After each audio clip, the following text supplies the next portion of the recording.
Well, hey friends, welcome to Braveheart Talks. This is a bi-weekly podcast intended to set you up strong. And I'm so glad you're on here, girlfriend, because this podcast is designed to help shape your future, see you win, and take back the life that is rightfully yours. Well, I'm Emma Bryant and I'm the founder of Braveheart Women's Conference, and I would love to have you join us next year at Liverpool's Arena and Convention Centre for our yearly conference. It's on May 16th and 17th, and you can purchase tickets from our Braveheart Conference website. So please, I would love it if you would check it out. This is part 2 of how to sabotage your life on Braveheart Talks. Last time we were looking at the book, The Ruthless Elimination of Hurry by John Mark Comer, and he references 10 symptoms that show up in your life when you have hurry sickness. And we're going to jump straight in to identifying what these 10 symptoms are. So you will know if you have hurry sickness in your life if you have irritability. Number 1, we all get irritable from time to time. But when the people who love you and the people you love get the worst of you for something they didn't do to you, it's a sign that you are excessively irritable. You know when a bad day at work spills into your home life and everyone's tiptoeing around you so as not to upset you, and you have become one of those eggshell people and you're no fun to be around, then you are an irritable person. And if you want to know if you've become an irritable person, if you're not sure, is that me or not, then don't look to how you are around the church. Don't look to how you are with your friends or around the colleagues in your office. You need to look to how you treat those who are closest to you. And I'm talking about your husband, your spouse, your boyfriend, your children. How are you with those? The second symptom of hurry sickness is hypersensitivity. You know when a small thing becomes a huge thing? The minor comment that hurts your feelings, like you're the person who can no longer have a joke. Constructive criticism feels like character assassination. No one can say anything to you because you're at snapping point all the time. It's a sure sign that you have hurry sickness. The third thing that he lists in his book is restlessness. Like you just can't sleep. You can't switch off. You don't know how to slow down. You never relax. Your mind is never off. Your mind is always on. You can't get out of your own head. So you might try to take a holiday to rest. But if you can't switch your head off from what's going on around you, then the holiday doesn't help you.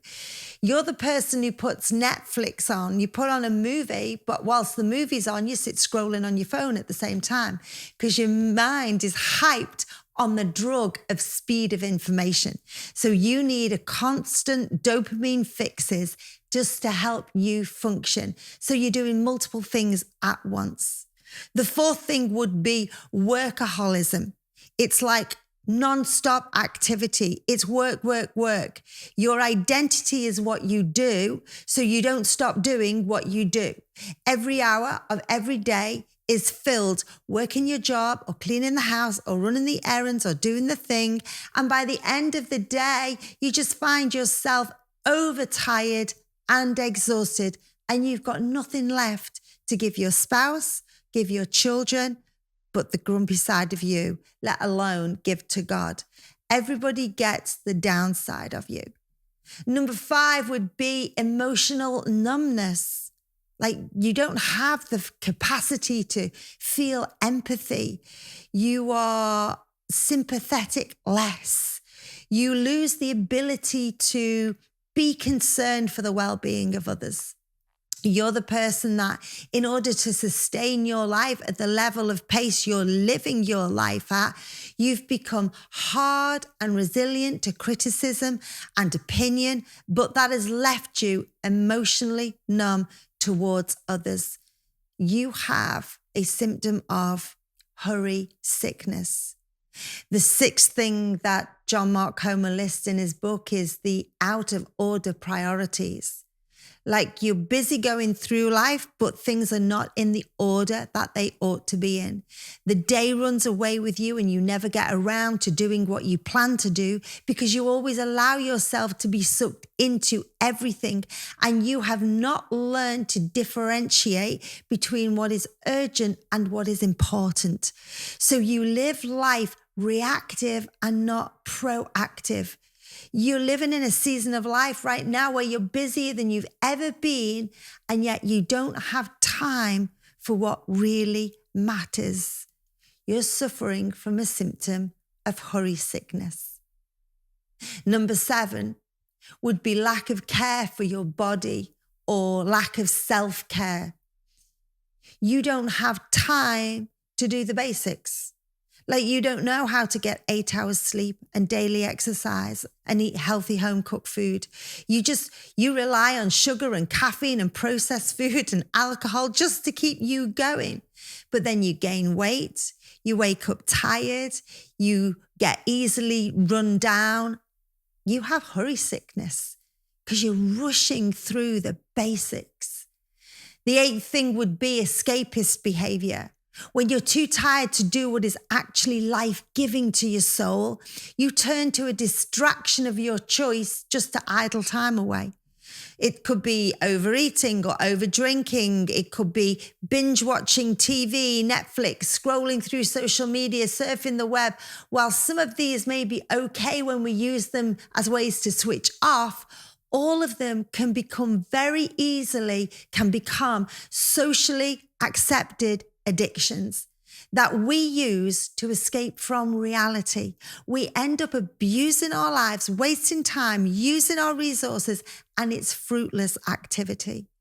Number 9 is slippage of spiritual disciplines. And this is an important one because when you get over busy, the first thing that usually slips are the things that are truly life-giving to your soul. The things that should be your first to go to often become the first to go.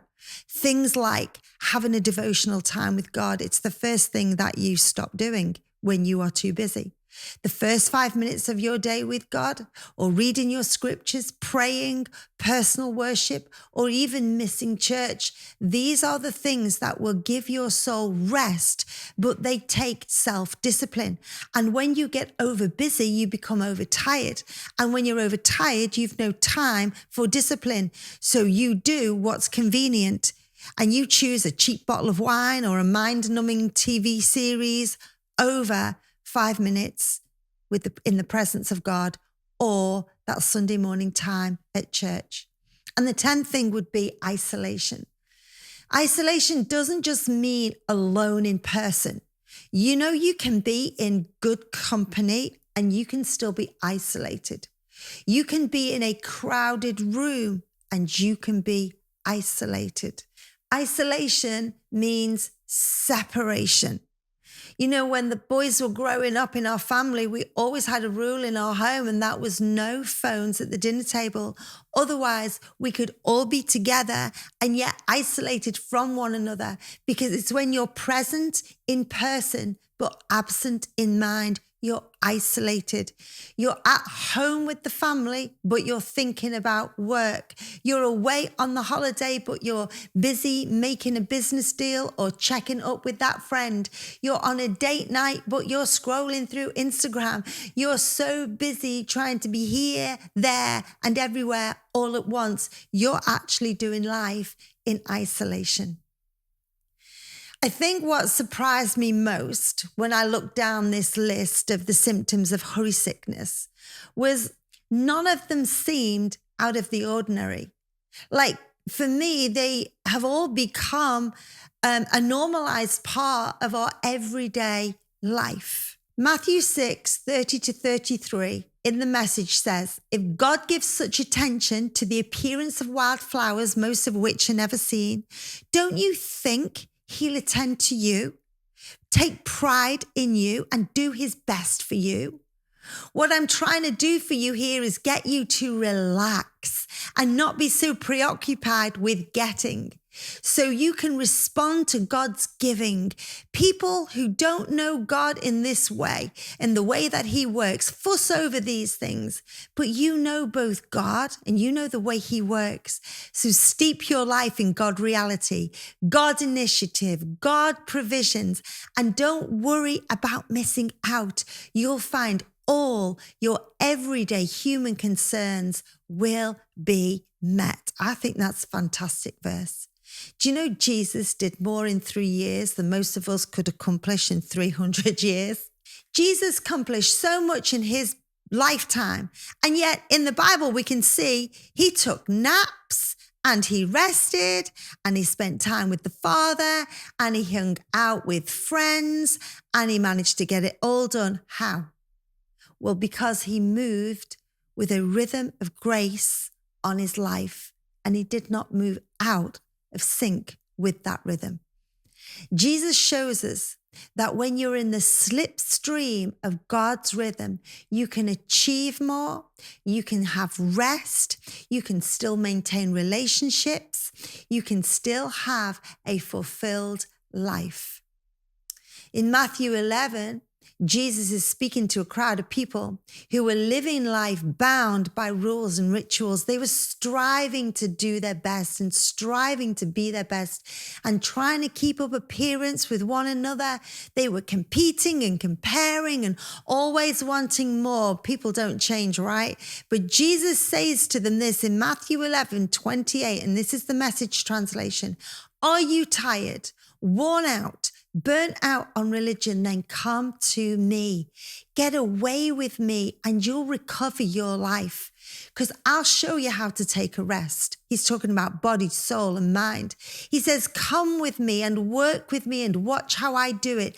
And you will learn the unforced rhythms of grace, because I won't lay anything heavy or ill-fitting on you. So keep company with me and you will learn to live freely and lightly.